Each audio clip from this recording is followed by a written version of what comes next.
The real reason most relationships fail, most people think relationships end because of big, dramatic events like infidelity or money problems. But in reality, most relationships die slowly from something subtle yet powerful: emotional disconnection. When two people stop understanding, listening, and emotionally showing up for each other, love begins to erode quietly. In this opening chapter, we explore how couples often drift apart because of routine, stress, lack of appreciation, or unmet expectations. Over time, these small cracks widen, creating a wall of silence and resentment. We'll also touch on how society has conditioned people to avoid vulnerability, which is the key to connection. Without vulnerability, partners stop sharing fears, dreams, and disappointments, leaving them feeling alone even in a relationship. This section sets the emotional tone and helps viewers realize that the real reason for breakups is often emotional starvation, not betrayal or conflict. Unspoken expectations and emotional neglect. One of the deadliest poisons in a relationship is the presence of unspoken expectations. When people assume their partner should just know how they feel or what they need, they set themselves up for disappointment. Emotional neglect isn't always about someone being cruel. It's often about absence. The absence of emotional support, recognition, validation, or presence.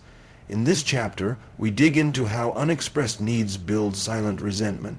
You might feel unloved, unimportant, or invisible, but you haven't communicated that. Or maybe your partner doesn't know how to respond, so they avoid it altogether. We discuss how early life patterns shape how we communicate love, and how unresolved childhood wounds often play out in adult relationships. This chapter opens the viewer's eyes to the damage caused by assuming, not expressing, and neglecting each other emotionally, without even knowing it. How toxic patterns form without you realizing. Toxic patterns often begin with small emotional injuries that are left unhealed. One partner might shut down after being ignored. The other might lash out after feeling misunderstood.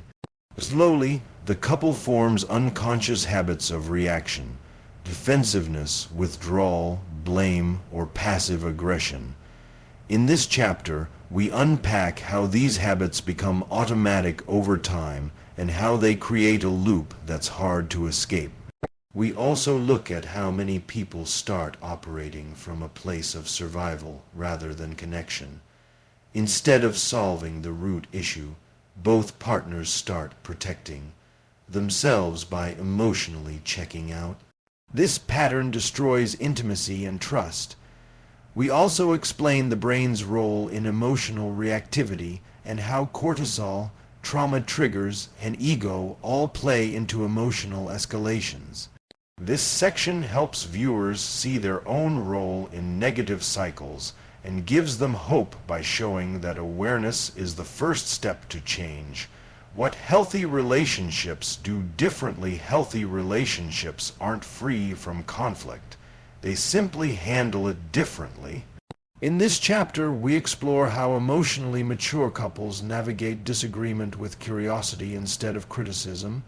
They validate feelings, communicate openly, and resolve tension without ego battles.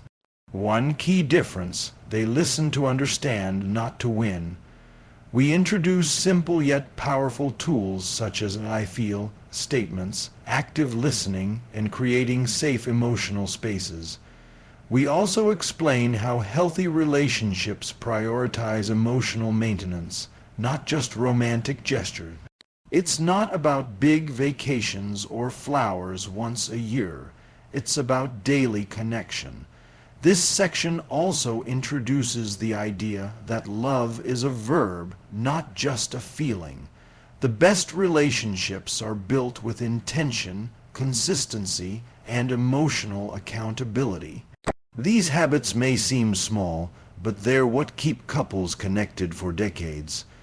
We invite the viewer to self-reflect on whether they're practicing these habits or stuck in autopilot.